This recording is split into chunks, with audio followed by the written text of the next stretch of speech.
आज के वीडियो में हम लोग देखते हैं क्लास 11 ना क्लास 11 का चैप्टर नंबर 1 हम लोग देखते हैं। चैप्टर नंबर 1 का नाम है the living world. Chapter number 1 है ये, द लिविंग वर्ल्ड है। द लिविंग वर्ल्ड ये चैप्टर नंबर 1 है, बायोलॉजी का क्लास 11 का है ये। इसमें सबसे पहले हम लोग देखेंगे कि ये जो लाइफ है ये क्या है, इसकी प्रॉपर्टी क्या है, लाइफ किसे कहते हैं, लिविंग और नॉन लिविंग में क्या अंतर है। हम लोग जानते हैं कि life is a unique, life जो है ये यूनिक है। लाइफ क्या है, ये यूनिक है। ये कॉम्प्लेक्स ऑर्गेनाइजेशन ऑफ मॉलिक्यूल से मिलके बना होता है। लाइफ जो है ये यूनिक है, यूनिक। और किससे मिलके बना हुआ है, ये कॉम्प्लेक्स ऑर्गेनाइजेशन ऑफ मॉलिक्यूल से मिलके बना हुआ है। बहुत ही कॉम्प्लेक्स ऑर्गेनाइजेशन ये है, कॉम्प्लेक्स ऑर्गेनाइजेशन ऑफ मॉलिक्यूल से बना हुआ है। That expresses itself through a chemical reaction. Chemical reaction के थ्रू ये एक्सप्रेस होता है, जिसके कारण में क्या होता है, ग्रोथ होता है, बॉडी में ग्रोथ होता है, लिविंग में डेवलपमेंट होता है, रिस्पॉन्सिवनेस होता है, एडप्टेशन होता है और रिप्रोडक्शन होता है। तो लिविंग और नॉन लिविंग में जो है हम लोग अंतर अगर कहेंगे तो लाइफ जो है जिसमें लिविंग है वो लिविंग क्या है, ये लिविंग ये यूनिक है, लिविंग यूनिक है। ये कॉम्प्लेक्स ऑर्गेनाइजेशन ऑफ मॉलिक्यूल से ये बना हुआ है और जिसमें केमिकल रिएक्शन हो रहा है, केमिकल रिएक्शन हो रहा है। वो केमिकल रिएक्शन के चलते क्या हो रहा है, केमिकल रिएक्शन के चलते हो रहा है ग्रोथ हो रहा है, केमिकल रिएक्शन के चलते ग्रोथ हो रहा है, डेवलपमेंट हो रहा है, रिस्पॉन्सिवनेस है, लिविंग बीइंग वो अडेप्ट कर सकता है, एडप्टेशन है और इसमें रिप्रोडक्शन ये होता है। तो लिविंग और नॉन लिविंग में जब हम लोग डिफरेंस कहेंगे तो ये कहेंगे हम लोग कि लिविंग में ग्रोथ है, डेवलपमेंट है, ग्रोथ है, रिस्पॉन्सिवनेस है, एडप्टेशन है और रिप्रोडक्शन है। सारे टर्म्स की चर्चा हम लोग 1 बाय 1 करेंगे। तो लिविंग और नॉन लिविंग में जब भी बात आती है तो ये पॉइंट्स आते हैं कि जो भी ऑब्जेक्ट है जिसमें ग्रोथ हो रहा है, जिसमें डेवलपमेंट हो रहा है, जिसमें रिप्रोडक्शन हो रहा है, जिसमें रिस्पिरेशन हो रहा है, जो रिस्पॉन्सिवनेस है, रिस्पॉन्सिवनेस क्या होता है हम लोग डिस्कस करेंगे। जैसे कि लाइट है, लाइट आ रहा है हमारे आँखों पे तो हमारा आँख रिस्पॉन्स करता है, बंद हो जाता है। गर्मी लग रहा है तो लिविंग बीइंग है तो हमें गर्मी महसूस हो रहा है। ठंडा अगर लग रहा है तो हम ठंडा महसूस कर रहे हैं। लेकिन कोई पत्थर है, वो गर्मी लगे या उसको ठंडा लगे, वो कोई रिस्पॉन्स नहीं करेगा। तो यही लिविंग बीइंग के बारे में बताया हुआ है कि लिविंग बीइंग जो है रिस्पॉन्सिवनेस होता है, लिविंग बीइंग जो है वो रिस्पॉन्सिवनेस होता है और ये इसका करेक्टरिस्टिक है। Characteristic of life are designed as the living being. जो भी लिविंग बीइंग है उसमें ग्रोथ हो रहा है, डेवलपमेंट हो रहा है, रिप्रोडक्शन हो रहा है, रिस्पिरेशन हो रहा है, रिस्पॉन्सिवनेस है, ये सारे क्या हैं, कैरेक्टरिस्टिक ऑफ लिविंग बीइंग है।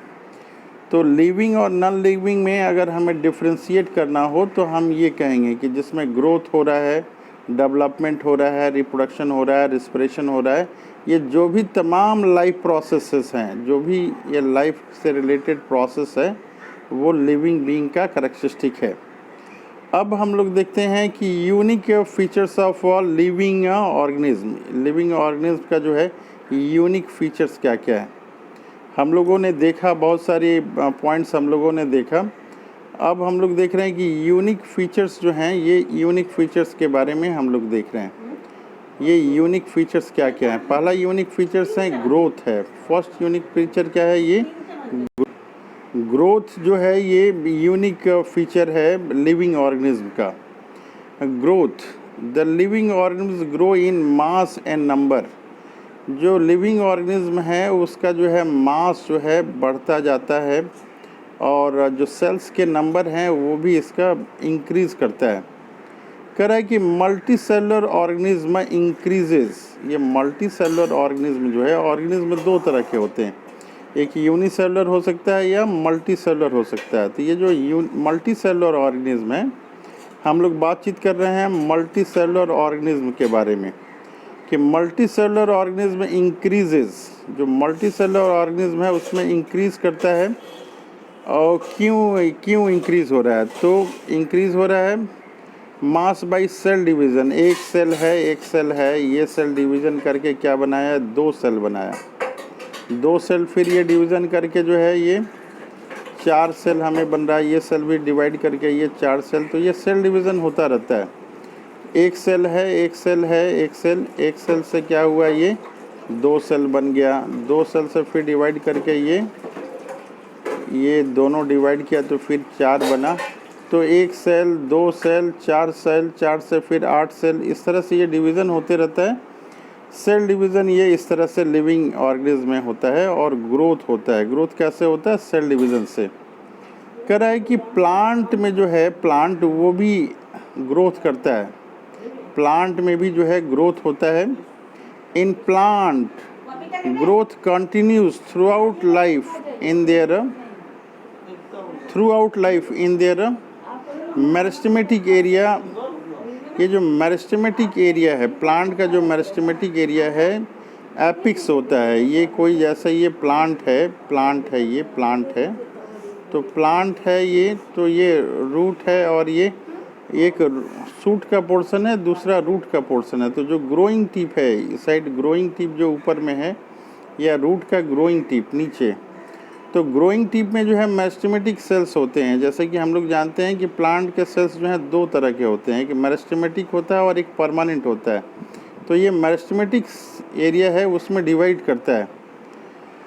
बट इन एनिमल में जो ग्रोथ होता है वो लिमिटेड टाइम के लिए आपका होता है। Growth occur to a certain age. जो एडोलेसेंस पीरियड होता है, बचपन में जो है ये ग्रोथ ये होता रहता है। इसके अलावा जो है कह रहा है कि यूनिसेलुलर ऑर्गेनिज्म, जैसे ये यूनिसेलुलर ऑर्गेनिज्म का एग्जांपल क्या है? यूनिसेलुलर ऑर्गेनिज्म अमीबा है। अमीबा जो है, ये अमीबा जो है ये यूनिसेलुलर ऑर्गेनिज्म में आ रहा है। ये यूनिसेलुलर ऑर्गेनिज्म में आ रहा है। तो कह रहा है कि ये जो यूनिसेलुलर ऑर्गेनिज्म आ रहा है इसमें जो सेल ग्रोथ हो रहा है, यही है इसका मीन ग्रोथ का है। ग्रोथ जो हो रहा है वो सेल डिवीज़न के थ्रू हो रहा है। एक अमीबा है, ये एक अमीबा है, फिर ये डिवाइड करके जो है 2 अमीबा में ये डिवाइड कर गया, 2 अमीबा में ये डिवाइड कर गया। तो सेल डिवीज़न जो है ये ग्रोथ करने का एक मीडियम है। आगे बता रहा है कि living organism show internal growth. Living organism जो भी है उसमें इंटरनल ग्रोथ होता है। ये इंटरनल ग्रोथ कैसे होता है? कह रहा है कि ये ड्यू टू एडिशन होता है। ये कैसे हो रहा है? ये due to addition of material. ये जो मटेरियल है वो एडिशन हो रहा है। And formation of cells inside the body. जो सेल जो है ना बॉडी में आ रहे हैं, फॉर्मेशन ऑफ सेल डिवीजन के थ्रू फॉर्मेशन ऑफ सेल आ रहे हैं इनसाइड द बॉडी, तो उसके कारण ये ग्रोथ हो रहा है। कह रहा है कि जो नॉन लिविंग ऑर्गेनिज्म है, जैसे क्या है, पहाड़ वगैरह है, ये नॉन लिविंग हो गया। ठीक है, कोई पत्थर वगैरह है, कोई पत्थर का टुकड़ा है, बोल्डर्स वगैरह है, या फिर कोई क्रिस्टल्स है, पत्थर छोटा टुकड़ा, ऑल्सो ग्रो, ये भी ग्रो होता है। लेकिन ना बट द एडिशन ऑफ, ये कैसे ग्रोथ होता है? Addition of similar material. कोई सिमिलर मटेरियल है उसके आउटर साइड में, बॉडी के आउटर साइड में जो है आउटर सरफेस में आके चिपक जाता है और लगता है कि ये साइज़ में बढ़ गया, लेकिन एक्चुअल ग्रोथ नहीं होता है। अब दूसरा पॉइंट देख रहे हैं, लिविंग बीइंग का जो कैरेक्टरिस्टिक है वो है reproduction. To increase the number of progeny, अपनी बच्चों की संख्या को बढ़ाना, ये क्या है? रिप्रोडक्शन है। कह रहा है कि reproduction is the formation of new individuals. नए जो है इंडिविजुअल्स बन रहे हैं, न्यू इंडिविजुअल्स। प्रोजेनी जिसको कहते हैं, चाइल्ड कर रहे हैं, न्यू यंग वन बोलते हैं। तो रिप्रोडक्शन क्या है? ये रिप्रोडक्शन क्या है? Formation of new individuals. बच्चे जो हैं वो आ रहे हैं, बन रहे हैं, तो वो कैसे बच्चे हो रहे हैं, ये सिमिलर काइंड के हैं। आदमी है तो आदमी से आदमी का बच्चा होगा, गाय है तो गाय का बच्चा होगा। तो ये क्या है, ये सिमिलर काइंड के जो है ना न्यू इंडिविजुअल्स आ रहे हैं, न्यू। तो सिमिलर काइंड क्या आ रहा है, इसको रिप्रोडक्शन कहते हैं। आगे बता रहा है कि रिप्रोडक्शन इज़, ये जो है reproduction is not essential for survival of individuals. ये जो है सर्वाइवल ऑफ इंडिविजुअल के लिए ये उतना जो है ये तो ज़रूरी है ही, लेकिन आगे बता रहा है कि ये बहुत सारे अलग मीन भी हैं जो रिप्रोडक्शन के अलावा भी वो सर्वाइवल करता है, जैसा सेल डिवीज़न हो जा रहा है। कह रहा है कि इट इज़ रिक्वायर्ड, रिप्रोडक्शन जो है it is required for the perpetuation of the population. Population को ये बढ़ाने के लिए जो है ये ज़रूरत है। कह रहा है कि इन सेक्सुअल रिप्रोडक्शन, ये सेक्सुअल रिप्रोडक्शन जिसमें एक मेल होता है एक फीमेल होता है, उसमें बता रहा है कि 2 पेरेंट्स आर इन्वॉल्व, इसमें 2 पेरेंट्स इन्वॉल्व होते हैं टू प्रोड्यूस मोर और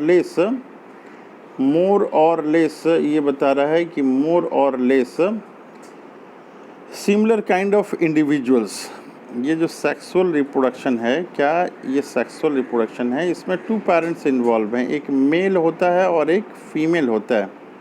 लेकिन ये जो एक्सेक्सुअल रिप्रोडक्शन है, इन एक्सेक्सुअल रिप्रोडक्शन, जब हम लोग एसेक्सुअल रिप्रोडक्शन की बात करते हैं उसमें मेल और फीमेल जो है इसमें रिक्वायर्ड नहीं है। सेक्सुअल रिप्रोडक्शन में single parents is involve, single parents, जैसे कि अमीबा में हम लोग देखते हैं कि 2 भागों में डिवाइड कर जाता है और 2 जो है नए अमीबा, डॉटर अमीबा बन जाते हैं। तो इसमें जो है 2 पेरेंट्स की इन्वॉल्वमेंट नहीं है, single parents.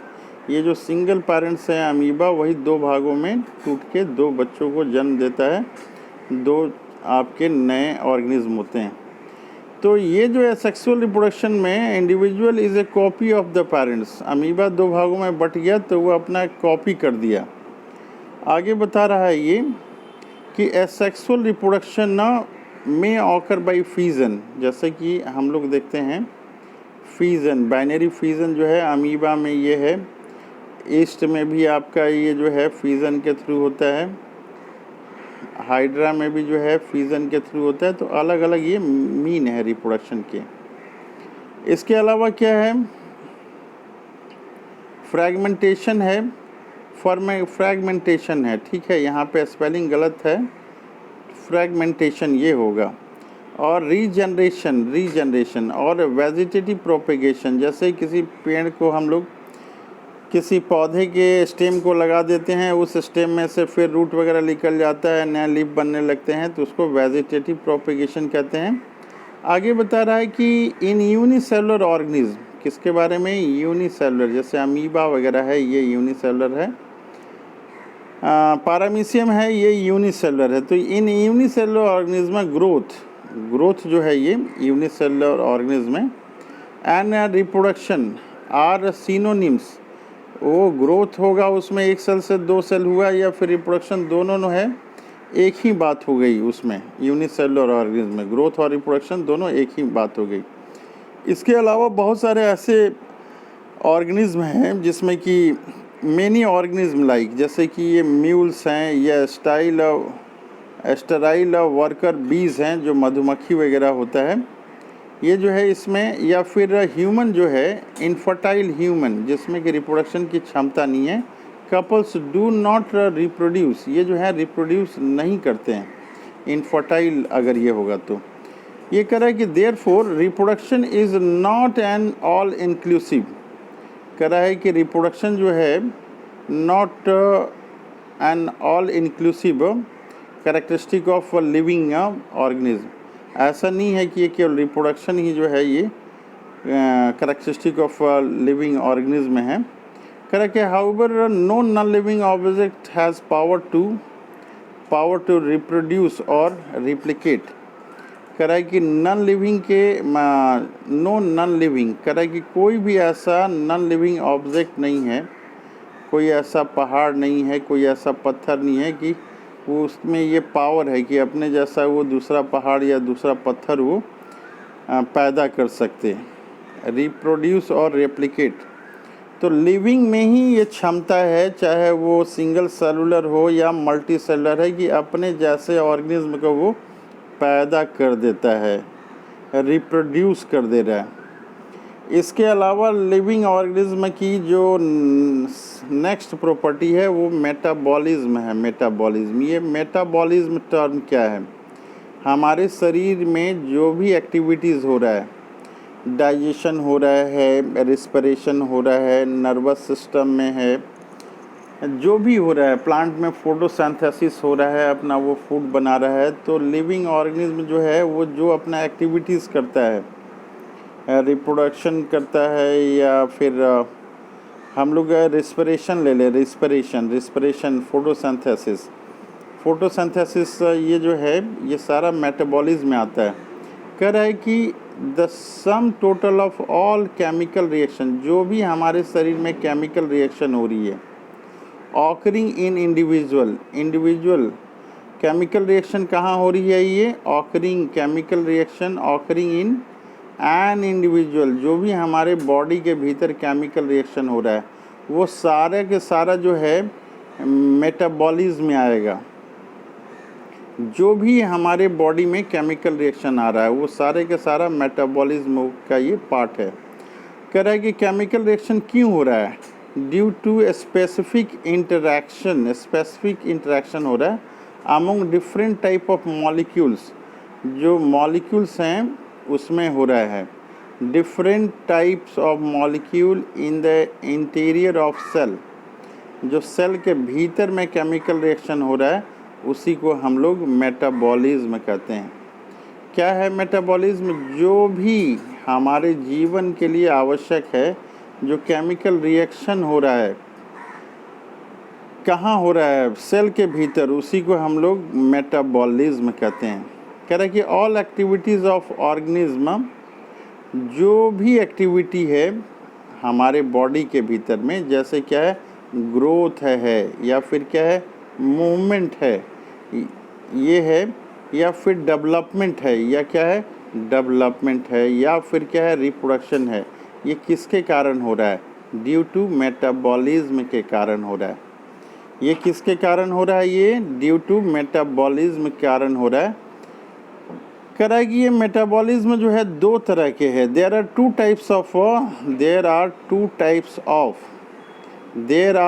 Types of metabolism. कह रहा है कि मेटाबॉलिज्म जो है ये दो तरह की है। मेटाबॉलिज्म कितने तरह की हैं? ये पहला है और ये दूसरा है, जो कैटाबॉलिज्म है, और ये दूसरा एनाबॉलिज्म है। तो ये मेटाबॉलिज्म कितने तरह की हो गई? पहला हो गया कैटाबॉलिज्म और दूसरा हो गया एनाबॉलिज्म। तो ये मेटाबॉलिज्म दो तरह की हो गई।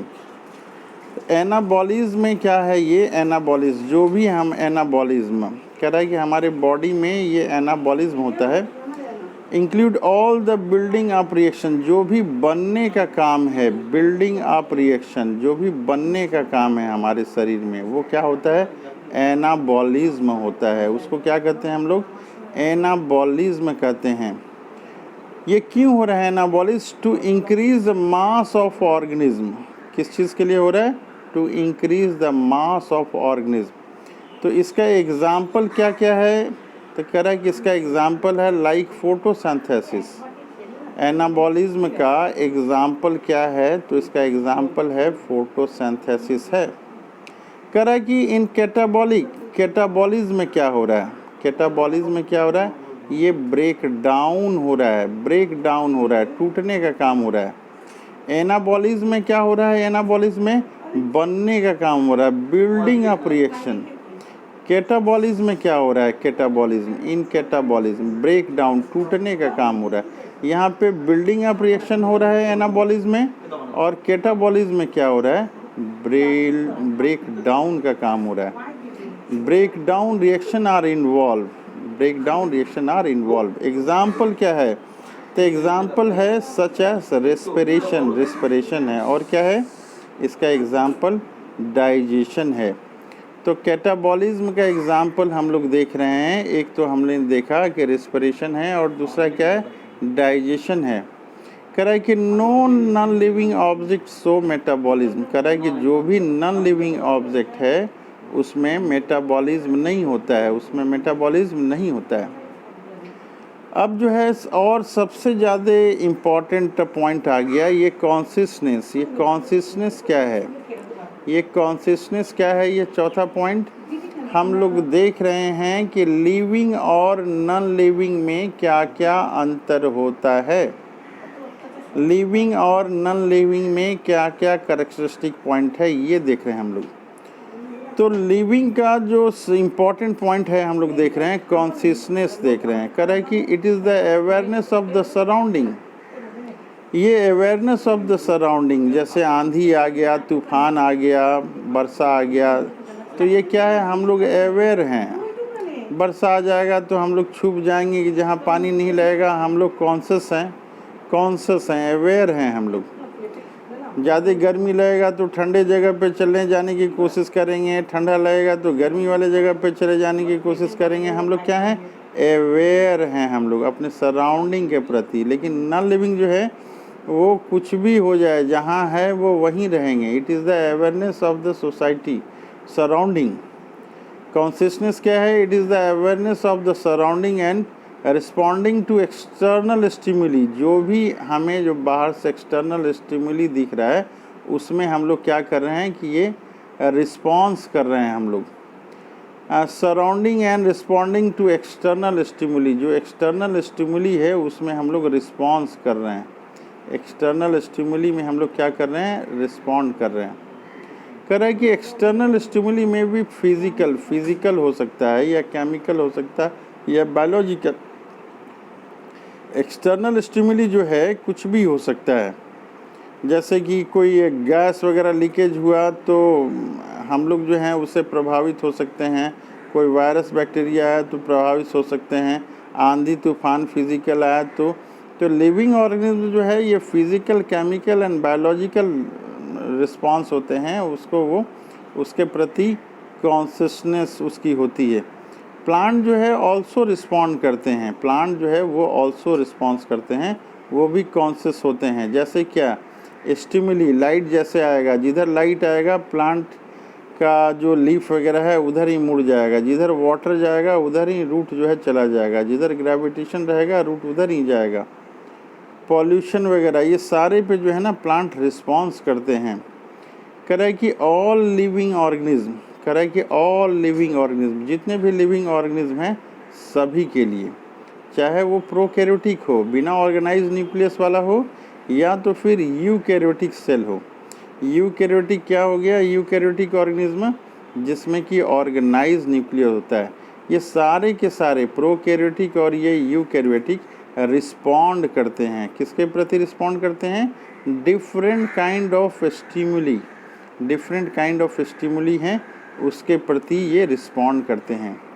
कह रहा है कि human being is the only organism, ये जो ह्यूमन बीइंग है, human being is the only organism who is aware of himself. ये जो है अवेयर ऑफ हिमसेल्फ, ये जो है अपने प्रति चिंतित रहता है, कॉन्शियस रहता है, अवेयर रहता है।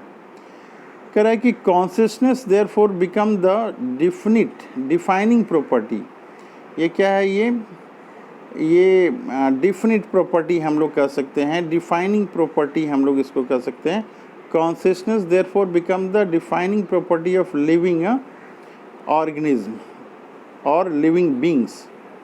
अब कह रहा है कि ये लाइफ स्पैन, ये जो भी लिविंग ऑर्गेनिज्म है कुछ खास समय के लिए ही ये जीवित रहते हैं।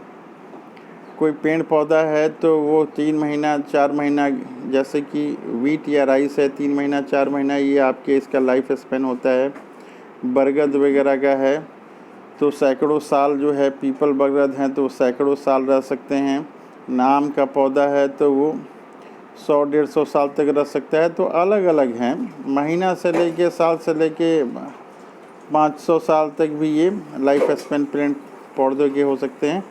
तो ऑर्गेनिज्म में भी जो है कोई 100 साल जीता है तो कोई 15 दिन जीता है, कोई जो है फ्लाई वगैरह है तो वो 4-5 दिन तक ही जो है उसका लाइफ स्पेन होता है। तो लाइफ स्पेन जो है एवरी लिविंग ऑर्गेनिज्म का डिफिनिट लाइफ स्पेन होता है। जो लिविंग है उसका, चाहे पेड़ पौधा है, उस सबका जो है ना लाइफ स्पेन निश्चित होता है। सब में क्या होता है, सब में पहले बर्थ होता है, बर्थ के बाद फिर ग्रोथ होता है, ग्रोथ के बाद फिर मैच्योरिटी होती है। तो बर्थ होता है, ग्रोथ होता है, मैच्योरिटी है, सब में लिविंग ऑर्गेनिज्म में ये होगा ही होगा। उसके बाद फिर सेनेसेंस होता है, बुढ़ापा आता है, पेड़ पौधा हो या फिर ऑर्गेनिज्म हो। और सब में लास्ट स्टेज जो है लिविंग ऑर्गेनिज्म में डेथ ये होता ही होता है। सिवाय जो है यूनिसेलुलर ऑर्गेनिज्म जो है अमीबा वगैरह, इसमें डेथ नहीं होता है, वो सेल एक के बाद डिवाइड करके दूसरा बनाते जाता है। तो इमोर्टल हम लोग उसको कहते हैं, हम लोग उसके बारे में आगे के कक्षाओं में पढ़ेंगे। तो सेनेसेंट डेथ ये जो है ना लाइफ स्पेन के ये पार्ट्स हैं। तो लिविंग ऑर्गेनिज्म का ये भी जो है एक कैरेक्टरिस्टिक पॉइंट है। आगे बता रहा है कि लिविंग ऑर्गेनिज्म जो है, जो भी लिविंग ऑर्गेनिज्म है, लिविंग ऑर्गेनिज्म देयरफॉर जो होता है सेल्फ रेप्लिकेटिंग इसमें होता है, सेल्फ रेप्लिकेटिंग होता है, evolving and self regulatory interactive, self regulatory interactive system होता है इसमें, capable of responding to external stimuli.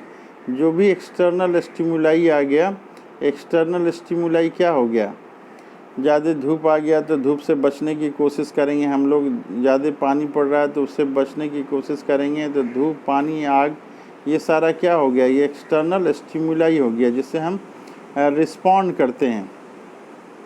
कह रहा है कि ये जो लिविंग ऑर्गेनिज्म है तो इसमें डाइवर्सिटी है, जो भी तरह तरह के जो है ना लिविंग वर्ल्ड में तरह तरह के आपके एनिमल्स हैं, तरह तरह के प्लांट हैं, तो तरह तरह के हैं। इसको क्या बता रहा है कि डाइवर्सिटी है, बहुत तरह तरह के हैं, अलग अलग तरह के। कह रहा है कि diversity in the living world, living world में क्या है, डाइवर्सिटी है। तो ये कह रहा है कि जो डाइवर्सिटी है उसको बायोडाइवर्सिटी कहते हैं, डाइवर्सिटी है उसको बायोडाइवर्सिटी। कह रहा है कि biodiversity is the occurrence of variety of life form. इसके कारण क्या होता है, वैरायटी ऑफ लाइफ फॉर्म जो है कि ये शुरुआत होती है, देखने को मिलता है हम लोग डिफरिंग, ये सब जो हैं डिफ़र करते हैं, बायोडाइवर्सिटी हैं, सब डिफ़र करते हैं। ये जो लिविंग वर्ल्ड है इसमें तरह तरह की बायोडाइवर्सिटी जो हम लोग देख रहे हैं, डाइवर्सिटी देख रहे हैं, जिसको बायोडाइवर्सिटी कहते हैं। क्या क्या अंतर हो सकता है, मॉर्फोलॉजी, बाहर से इसका कैसा साइज है, इसके ऊपर कैसा ये दिख रहा है, ये मॉर्फोलॉजी सब एनिमल का, प्लांट का अलग अलग हो सकता है, साइज सबका अलग अलग हो सकता है, सबका कलर अलग अलग हो सकता है। एनाटॉमी, जो इसको हम लोग भीतर की स्ट्रक्चर है एनाटॉमी, वो सबकी अलग अलग हो सकती है। जो भी ऑर्गेनिज्म है उस सबका हैबिटेट कुछ अलग हो सकता है, कोई लैंड पे रहने वाला हो सकता है, कोई एयर में रहने वाला हो सकता है, कोई पानी में रहने वाला हो सकता है, सबका हैबिट्स जो है, हैबिटेट ये अलग अलग हो सकता है। आगे बता रहा है कि ईच काइंड ऑफ प्लांट, जो भी जिस तरह का ही प्लांट है वो, चाहे वो प्लांट जो है पानी में रहने वाला है या प्लांट फिर जो है लैंड में रहने वाला है, each different kind of plant animal और माइक्रो ऑर्गेनिज्म, या फिर एनिमल हो चाहे वो माइक्रो ऑर्गेनिज्म हो चाहे वो प्लांट हो, वो रिप्रेजेंट करते हैं क्या, एक स्पीसीज़ को, अपनी एक जाति को रिप्रेजेंट करते हैं। तो जो भी ऑर्गेनिज्म है, चाहे वो एनिमल हो, चाहे वो प्लांट हो, चाहे वो माइक्रो ऑर्गेनिज्म है, सबकी एक अलग अलग स्पीसीज़ होती है। तो ये अलग अलग स्पीसीज़ होती है और सारे स्पीसीज़ का एक कैरेक्टरिस्टिक होता है। तो सारे एनिमल की, प्लांट की, या फिर एनिमल रहे या माइक्रो ऑर्गेनिज्म रहे, सबकी अलग अलग स्पीसीज़ होती है। कह रहा है कि अभी तक जो है वर्तमान समय तक, करेंटली अभी तक वर्तमान समय तक, देयर आर, जो करीब करीब जो है अभी तक जो लिविंग ऑर्गेनिज्म है हमारे सामने, जिसको हम लोग जानते हैं, जो कि हमारे रिकॉर्ड में है, जो हमारे रिकॉर्ड में है, वो कितने रिकॉर्ड में है, 1.7, कह रहा है कि जो रिकॉर्ड में है 1.7 to 1.8 मिलियन लिविंग ऑर्गेनिज्म हैं। कितने हैं ये हमारे रिकॉर्ड में, 1.7 to 1.8 मिलियन लिविंग ऑर्गेनिज्म हैं। तो इतने सारे लिविंग ऑर्गेनिज्म हैं नॉन टू साइंस, जो कि विज्ञान में यह जाना जाता है, जिसका कि रिकॉर्ड है। आउट ऑफ विच ये जितने हैं उसमें से करीब करीब जो हैं 1.25 मिलियन एनिमल्स हैं। जितने हैं ये 1.7 टू 1.8 मिलियन, उसमें से 1.25 जो हैं ये एनिमल हैं, और जो बाकी बचे 0.5 मिलियंस जो हैं वो प्लांट्स हैं।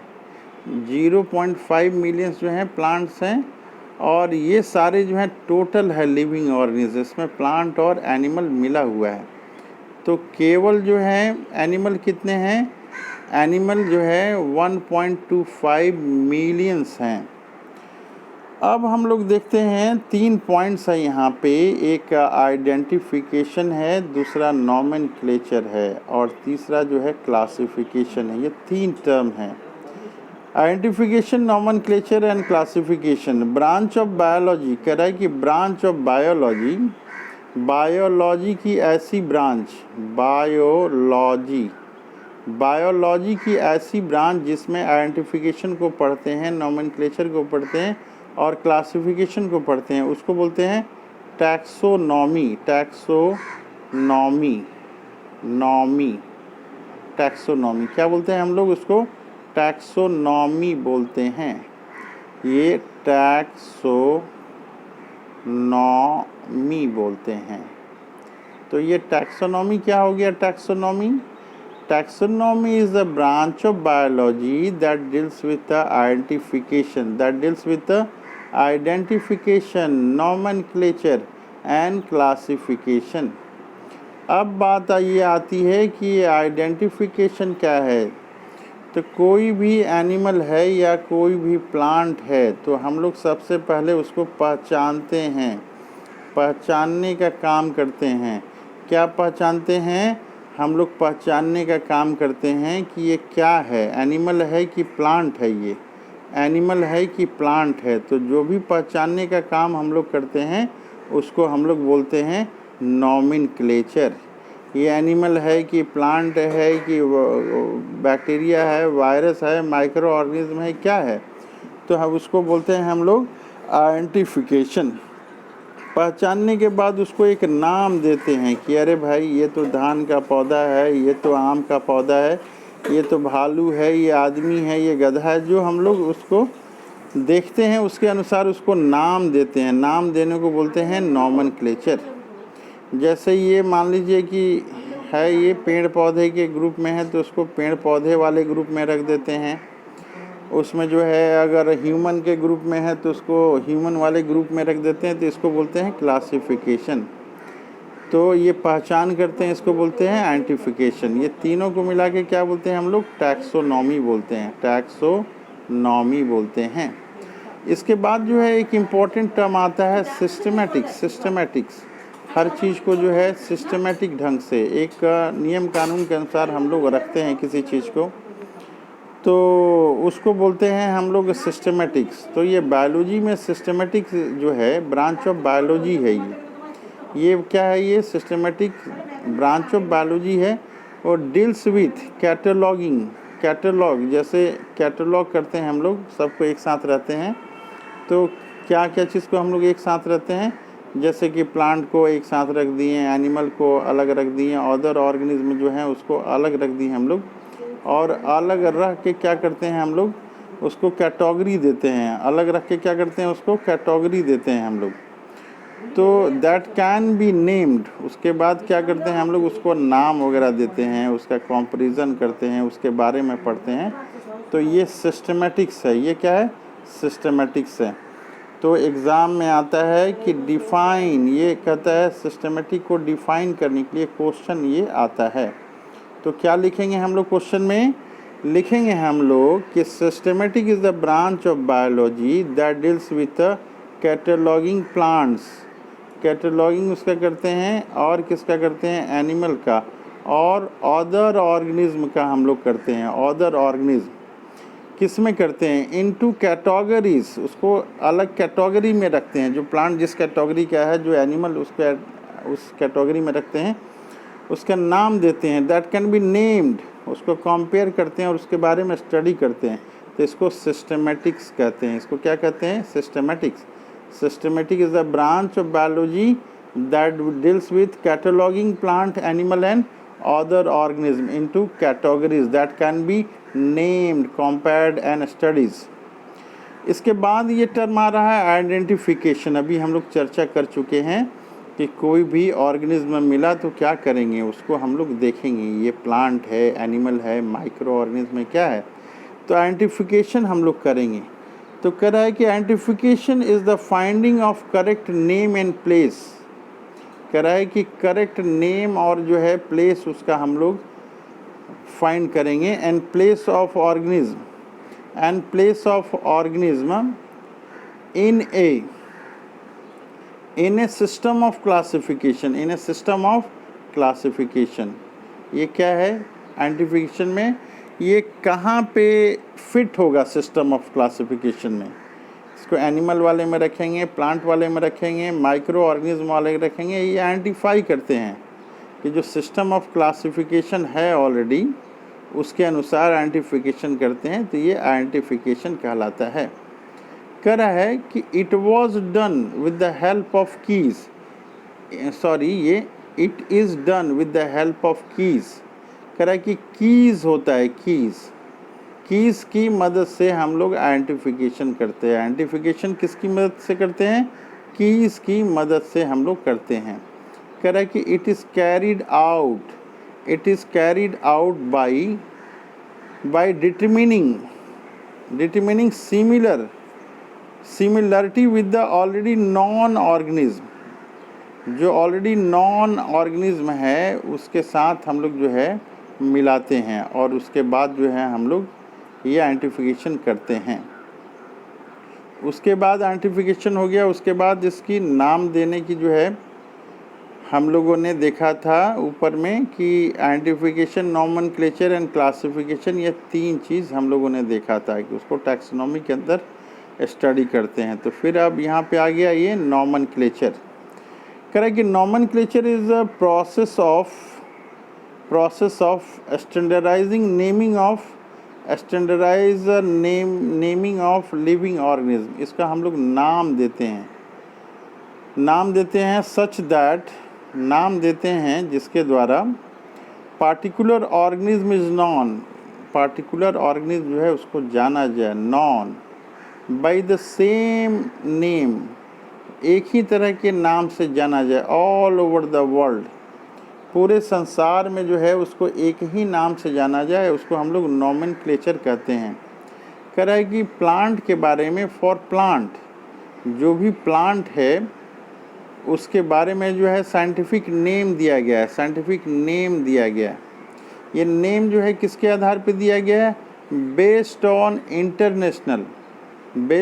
International code of botanical nomenclature, international code of botanical nomenclature. ये बराबर क्वेश्चन पूछता है कि इसका मीनिंग क्या होता है, ICBN का मीनिंग क्या होता है। तो हम लोग लिखेंगे international code of botanical nomenclature. Question बराबर पूछता है कि ICBN का मतलब क्या होता है, तो हम लोग लिखेंगे ICBN का मतलब होता है international code of botanical nomenclature होता है। तो कह रहा है कि नॉमेनक्लेचर कैसे करते हैं, तो जो सेम साइंटिफिक नेम के अनुसार करते हैं। प्लांट के लिए ICBN के अनुसार करते हैं, और एनिमल के लिए जो है एनिमल नेम, जो भी एनिमल का नेम है उसको international code of zoological nomenclature के अनुसार करते हैं। एनिमल के अनुसार कैसे करते हैं हम लोग, एनिमल के लिए नॉमेनक्लेचर ICZN के थ्रू करते हैं। क्वेश्चन पूछता है व्हाट इज ICZN, तो हम लोग कहेंगे international code of zoological nomenclature को ICZN कहते हैं। तो ये हो गया नॉमेनक्लेचर के बारे में। कह रहा है कि scientific name ensure that each organism has only one name. ये साइंटिफिक नेम के ही द्वारा ये तय होता है कि हर ऑर्गेनिज्म का केवल एक ही नाम हो। हर ऑर्गेनिज्म का क्या नाम हो? केवल एक ही नाम हो।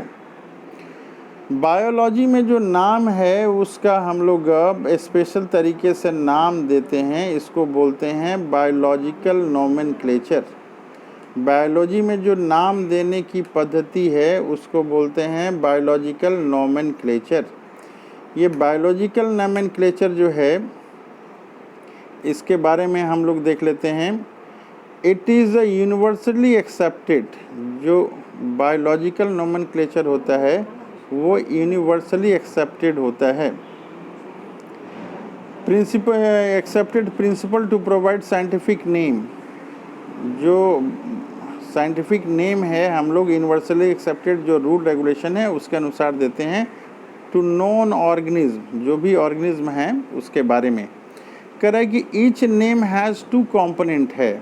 ये जो बायोलॉजिकल नोमेनक्लेचर देते हैं इसको बाइनोमियल नोमेनक्लेचर भी बोलते हैं। क्या बोलते हैं इसको? Binomial nomenclature. इसको बायोलॉजिकल नोमेनक्लेचर जो है इसको बाइनोमियल, दो नाम देने का। इसमें दो कंपोनेंट होते हैं। पहला टू कंपोनेंट यहाँ पे देखिए लिखा हुआ है, इसके दो कंपोनेंट होता है। एक जो होता है जेनेरिक नेम होता है। टू कंपोनेंट में जो है क्या क्या आ गया है? पहला कंपोनेंट क्या हो गया? जेनेरिक नेम, जीनस का नाम हम लोग लिखते हैं। और दूसरा नेम जो है स्पेसिफिक नेम, स्पीसीज का नाम लिखते हैं। टू कंपोनेंट हो गया, पहला क्या लिखते हैं? जीनस का और दूसरा स्पीसीज का। तो बाइनोमियल नोमेनक्लेचर में दो लिखते हैं, पहला जीनस का और दूसरा स्पीसीज का। बाइनोमियल नोमेनक्लेचर में किसका लिखते हैं? पहला जीनस का नाम लिखते हैं पहला, और दूसरा हम लोग लिखते हैं स्पीसीज का नाम। बाइनोमियल नोमेनक्लेचर में दो नाम देते हैं, पहला जीनस का और दूसरा स्पीसीज का नाम हम लोग देते हैं। तो ये जो स्पीसीज का नाम हम लोग देते हैं, एपिथेट, जो स्पीसीज का नाम है उसको एपिथेट भी बोलते हैं। ये इम्पॉर्टेंट टर्म है, इसको हम लोग देखेंगे। तो बाइनोमियल सिस्टम ऑफ नोमेनक्लेचर जो है ये सबसे पहले किसके द्वारा दिया गया था? ये बहुत ही इम्पॉर्टेंट क्वेश्चन है, बराबर पूछा जाता था। तो कह रहा है कि binomial system of nomenclature was provided by Carolus Linnaeus. ये कैरोलस लीनियस साहब थे जिन्होंने बाइनोमियल सिस्टम ऑफ नोमेनक्लेचर को दिया था। क्वेश्चन पूछेगा who has given the binomial system of nomenclature, तो हमारा आंसर होगा कैरोलस लीनियस। हमारा आंसर होगा कैरोलस लीनियस। जैसे ये देखते हैं हम लोग कि मैंगो का जो है, आम का जो पौधा है उसका नाम दिया गया है मैग्नीफेरा इंडिका। मैग्नीफेरा इंडिका ये जीनस का पहला नाम है और दूसरा जो है स्पीसीज का नाम है इंडिका। ह्यूमन बीइंग जो हम लोग हैं इसका दो नाम दिया गया है, पहला जीनस का नाम है होमो और स्पीसीज का नाम है sapiens. Universal rule of nomenclature, ये कह रहा है कि नोमेनक्लेचर का यूनिवर्सल रूल क्या है ये देखते हैं। तो देखिए ये यूनिवर्सल रूल में देखिए ये पहला नाम जो होता है जीनस होता है, दूसरा नाम स्पीसीज होता है। पहला नाम जीनस होता है, दूसरा नाम स्पीसीज होता है। ये देख रहे हैं हम लोग एग्जाम्पल में, ये हम लोग देख रहे हैं कि जो मैंगो का पहला नाम है वो कैपिटल से शुरू हुआ है। किससे शुरू हुआ है? ये एम कैपिटल है इसमें, और जो स्पीसीज है वो स्मॉल से शुरू हुआ है। एक बार दोबारा ध्यान से हम लोग देखते हैं, जो मैग्नीफेरा जो है पहला ये जीनस का नाम है, ये पहला कैपिटल से शुरू हुआ है, और स्पीसीज का जो नाम है इसका स्मॉल लेटर से शुरू हुआ है। ह्यूमन बींग्स का देखें, पहला जो है कैपिटल लेटर से शुरू हुआ है, दूसरा इसमें स्मॉल से शुरू हुआ है। तो इसके यूनिवर्सल रूल ऑफ नोमेनक्लेचर हैं जीनस और स्पीसीज लिखने का। ये क्या है हम लोग देखते हैं। कह रहा है कि biological name are generally in Latin, ये रिटन इन लैटिन है ये, ठीक है। ये स्पेलिंग थोड़ा मिस्टेक है यहाँ पे, Latin, generally written in Latin and written in italic. ये जो इटैलिक है यहाँ पे जैसे देख रहे हैं टेढ़ा ये घुमा के लिखा हुआ है, इसको इटैलिक बोलते हैं। हाथ से लिखेंगे तो हम लोग इसको अंडरलाइन ऐसे करते हैं, अंडरलाइन करते हैं। या प्रिंटेड रहेगा तो ये इसको इटैलिक, ये थोड़ा सा टेढ़ा है ये दूसरे साइड से देखिए, तो इसको इटैलिक हम लोग बोलते हैं। या हाथ से लिखेंगे तो अंडरलाइन करते हैं। And written in italic. तो biological name generally in Latin में ये होते हैं, ये लैटिन में होते हैं, और इसको रिटेन इन इटैलिक, प्रिंट में हम लोग इटैलिक में लिखते हैं। और कह रहा है कि first word in a biological name represent the genus. पहला नाम क्या होता है? जीनस होता है। और कह रहा है कि वाइल द सेकंड नेम, कह रहा है कि जो दूसरा नाम है, while the second name, second component denote the specific epithet. दूसरा जो है वो स्पेसिफिक इपिथेट होता है। कह रहा है कि both the word in biological name when hand written, जब भी हाथ से लिखा जाता है, आर सेपरेटली अंडरलाइन, सेपरेटली, जैसे होमो को अलग हम लोग अंडरलाइन करेंगे, सेपियन को अलग अंडरलाइन करेंगे, एक ही अंडरलाइन नहीं देंगे हम लोग, एक ही अंडरलाइन जो है नहीं देंगे। जब भी हम लोग लिखेंगे, जैसे यहाँ पे मैंगो का मैग्नीफेरा इंडिका में एक ही लाइन ऐसे नहीं देंगे हम लोग, जब भी लिखेंगे हम लोग दो अलग अलग लाइन देंगे। मैग्नीफेरा में अलग लाइन देंगे, इंडिका में अलग लाइन देंगे, होमो में अलग लाइन देंगे, सेपियंस में अलग लाइन देंगे। पूरा एक साथ लाइन नहीं देंगे, ये इस तरह का नहीं देंगे। ये ऊपर में जैसे दोनों दिए हैं, ये इस तरह से देंगे, पूरा एक साथ लाइन नहीं देंगे, दोनों में अलग अलग लाइन देंगे हम लोग। तो कह रहा है कि फर्स्ट वर्ड जो है इसको रिप्रेजेंट करता है, जीनस का रिप्रेजेंट करता है। फर्स्ट वर्ड जो है क्या, किसका रिप्रेजेंट करता है? जीनस का रिप्रेजेंट करता है फर्स्ट वर्ड जो है जीनस को, और सेकंड वर्ड जो है स्पीसीज को रिप्रेजेंट करता है। जब भी हम लोग लिखेंगे दोनों को हैंड रिटेन, तो सेपरेटली अंडरलाइन करेंगे, और जब प्रिंट करेंगे तो इटैलिक में इसको प्रिंट करेंगे।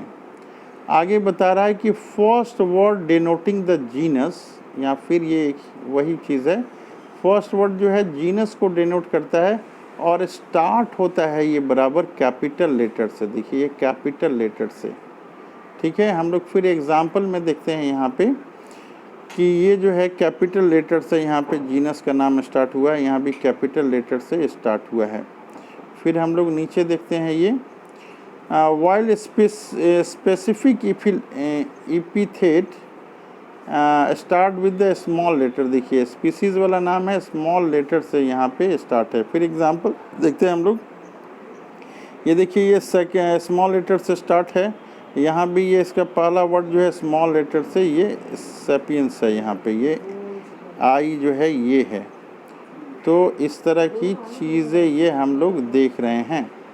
तो नॉमेनक्लेचर हम लोगों ने देखा कि जीनस का जो नाम है वो जीनस कैपिटल से स्टार्ट होगा, जीनस कैपिटल से स्टार्ट होगा, और स्पीसीज़ वाला जो है स्मॉल लेटर से ही स्टार्ट होगा।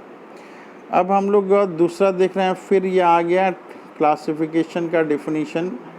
एक बार हम लोगों ने देखा था, अब हम लोग दोबारा देखते हैं क्लासिफिकेशन का डेफिनेशन। कह रहा है कि क्लासिफिकेशन ये क्या है? Classification is the process by which anything grouped into convenient categories based on some easily observable characteristic. Classification makes the study of organism convenient. ये हम लोग इसमें एक लाइन दो लाइन लिख सकते हैं। फिर टैक्सोनॉमी के बारे में हम लोग देखते हैं क्या लिखा हुआ है। ये कह रहा है कि taxonomy the process of classification on the basis of external and internal structure along with the internal structure of cell developmental process and ecological information is known as taxonomy. तो ये भी हम लोग डिफिनीशन लिख सकते हैं, या फिर आगे जो हम लोग देखे थे यहाँ पे कि टैक्सोनॉमी का डिफिनीशन में ये भी हम लोग लिख सकते हैं कि taxonomy is a branch of biology that deals with the identification nomenclature and classification is known as taxonomy. ये डिफिनीशन भी हम लोग लिख सकते हैं। तो इस तरह से बाइनोमियल नोमेनक्लेचर हम लोगों ने देखा। बाइनोमियल मैंगो का क्या नाम देते हैं? मैग्नीफेरा इंडिका, और ह्यूमन का नाम देते हैं होमो सैपियंस। जीनस और स्पीसीज़ दो तरह के नाम से ये बना हुआ है। अब हम लोग टैक्सोनॉमिक कैटेगरीज देखते हैं, अलग अलग कैटेगरीज बनी हुई हैं टैक्सोनॉमिक कैटेगरीज। ये क्या है? जैसे सबसे बड़ा जो कैटेगरी दिया हुआ है वो किंगडम को दिया हुआ है। सबसे बड़ा कैटेगरी क्या है? ये किंगडम दिया हुआ है, ये किंगडम सबसे बड़ा जो कैटेगरी होता है डिवीज़न का वो किंगडम होता है, ये किंगडम। तो सबसे बड़ा कैटेगरी क्या है तो पूछेगा तो कहेंगे किंगडम। इसके बाद फिर उसके बाद क्या होता है, ये डिवीज़न होता है या फाइलम होता है। फाइलम जो है ये डिवीज़न प्लांट में होता है, एनिमल में हम लोग हाँ फाइलम करके लिखते हैं। उसके बाद फिर ये क्लास होता है और उसके बाद क्लास के नीचे क्या होता है, ऑर्डर होता है। ऑर्डर के नीचे फिर क्या होता है, फैमिली होता है और फैमिली के नीचे फिर क्या होता है, जीनस होता है, जीनस अभी जिसके बारे में हम लोगों ने देखा। और उसके नीचे क्या होता है जीनस के नीचे, तो जीनस के नीचे स्पीसीज़ होता है।